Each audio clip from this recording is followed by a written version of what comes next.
What's good, YouTubers and YouTubettes? This is JBsports back again with another one. Another black guy in the sport of boxing, man. It's a damn shame that we can't get fights that boxing fans want to see due to political divisions in the sport of boxing.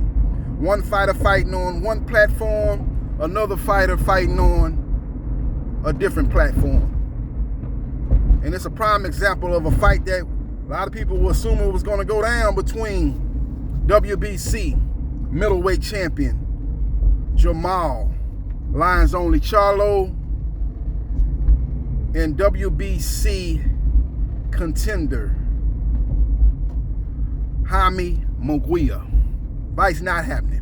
Both fighters had agreed to terms, so both fighters were happy with what they were going to be making for the fight, but due to the fact that Jermall Charlo fights on Showtime and Jaime Mungia fights on DAZN, and the fact that the fight is not big enough for both platforms to come together, there's not enough money in the pot for both platforms to come together where everybody can eat, the fight has fallen by the wayside, ladies and gentlemen. And that's a damn shame. But, you know, I did a video about this. You know, a lot of other YouTube channels was basically saying this fight was a done deal. And I was like, I don't know. When has the last time Golden Boy and the PBC have worked together to put on a fight outside of a mandatory? You know, and I said that because it hasn't happened. If it has happened, it's been few and far between.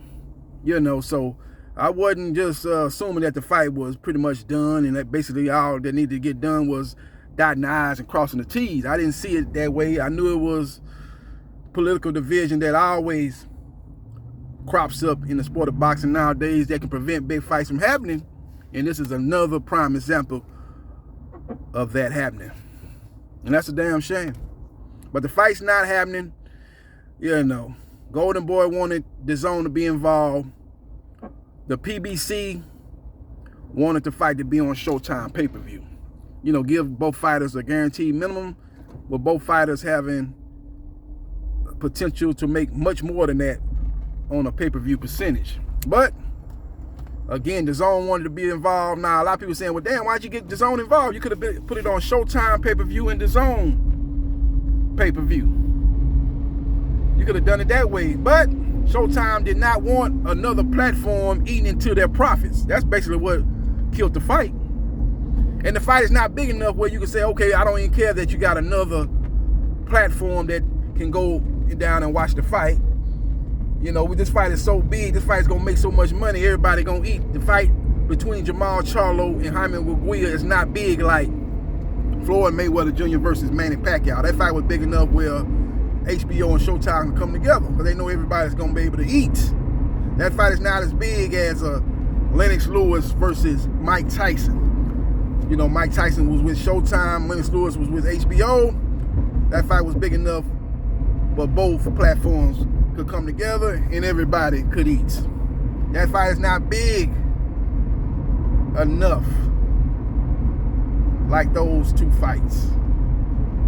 And that's the reason. The main reasons that we're here, the reasons that we're making life forever, and that's the reasons why this fight is falling by the wayside, ladies and gentlemen, and that's a damn shame. Now, Michael Compton reported that the WBC is gonna mandate a fight between Jaime Mungia and Carlos Adames, and the winner will get a shot at Jermall Charlo. So say Jaime Mungia beats Carlos Adames, we still gonna have to go down this same road. Golden Boy in DAZN and Jermall Charlo in Showtime. We're gonna still be at the same point in late 2022 or early 2023 that we are here today. So I don't know what's gonna change. I don't know what's gonna be different. Maybe another big win by Jaime Mungia will, you know, make this fight a little bit bigger. But what Jermall Charlo gonna be doing in the meantime? Because Jermall Charlo, his last fight was against Montiel, and he showed a lot of vulnerability in that fight. Montiel was not a big name. He needs a big, high-profile name in this next fight. and you got to consider the fact that he's being sued by a family member for assault. So maybe this gives him opportunity to take care of that, and then wait on the winner of Jaime Mungia and Carlos Adames. Now, if Carlos Adames wins, then it's easy, because Carlos Adames is affiliated with the PBC. Carlos Adames is advised by Al Haymon. If he wins in that fight with Jaime Mungia, then yeah, that's an in-house fight. You know, you can make Jermall Charlo versus Carlos Adames. That's the fight I thought they was gonna make anyway. You know, when they first announced that Jermall Charlo was not gonna get the Canelo Alvarez fight, and Steven Espinoza did an interview, I believe it was with Fight Hype, and he hinted that Jermall Charlo was gonna be in a real big fight, even though he lost out on his opportunity to fight the cash cow of boxing Canelo Alvarez, that he was still gonna be able to be involved in a big name, high profile fight. And a lot of people start speculating, man, who's he gonna fight? Who is he gonna fight? It's gonna be Demetrius Boo Boo Andrade. It's gonna be Triple G, even though Triple G got a fight already lined up on Rada. You know, then people started putting two and two together, like, oh man, it could be Jaime Mungia. And then we had these reports come out that they were in negotiations, they were very close. They even had a date out there that they were gonna fight at June 18th, if I'm not mistaken. That's gonna be a real good date. That's gonna be right around, you know what I'm saying? That's gonna be a good date. You know what I'm saying? A good date. That's gonna be Juneteenth. Juneteenth weekend going down. You know what I'm saying? That's gonna be a prime date. You know, they could have put it in either Texas, San Antonio, or Houston, or they could have put it in Las Vegas. Big fight, but it's not happening. Now, if they couldn't come to terms on they came to terms. Like I said, financial package was satisfactory for both fighters, but it would just had to do with the platforms, man. Showtime did not want DAZN involved at all. They wanted to be exclusively shown on Showtime pay-per-view, and that ain't no pretty much. That's what really killed the fight. So it is what it is. We have to see what to be the next move of Jermall Charlo. He's the WBC champion. He's got some stuff that he got to take care of personally, but that seemed like that wasn't standing in the way of his potentially getting the Canelo fight and him getting the Jaime Mungia fight. As like I said, both fighters were satisfied with the financial package, so the fight was pretty much a done deal in that respect. But again, the political divisions in the sport of boxing has come home to roost once again, and it has killed another fight. And like I said, you know the old saying I say, if it ain't making dollars, it ain't making sense. If the fight is not big enough, it's gonna be hard for two platforms to come together where everybody be satisfied and everybody can eat. So we will see what happens, and we will see what transpires. I know a lot of people say, well, wait a minute, didn't Sean Porter go over there and fight on ESPN? Yeah, Sean Porter was over, but that was a mandatory fight. This is a mandatory fight too, but right after that fight, it was kind of coincidence. I don't know, maybe did PBC have inside knowledge? Right after that fight, Sean Porter retired. So did PBC know that this was gonna be his last fight? They was gonna basically say, let's get him in this fight with Terrence Crawford. We're gonna make a little bit of money. This is gonna be his last fight, and he's gonna proceed with his career as a boxing analyst on our platform, and let's okay that situation. I don't know. I doubt if they knew that. You know, I think in my opinion, I think it's more out of frustration that his dad stopped the fight, so he went on retired. I think he was having issues with his dad. You know, he's a grown man. You know, it's one thing let your dad talk to you a certain type of way when you're a younger fighter, but when you get a grown man and you've accomplished certain things in the sport of boxing, you have your own family. I think Sean Porter got tired of his daddy antics. I think that played a part of him ultimately retiring. I don't think he wanted to go get a new trainer and continue his professional career, knowing that he had a prominent prospects of a long career as a boxing analyst. So I think he chose to go down that avenue instead of going down the other avenue. That's just my opinion. So with all that being said, Jaime Mungia versus Jermall Charlo is off. Like I said, you had other boxers like Sean Porter go and fight Terrence Crawford on the platform, but that fight lost money. That fight only did 130,000 pay-per-view buys. PBC saw that and they said, we don't want to be involved in nothing like that, man. You know, the PBC was involved in that situation. Even though ESPN and Top Rank Boxing was the lead promoter, PBC was involved in that, and that fight did not make money.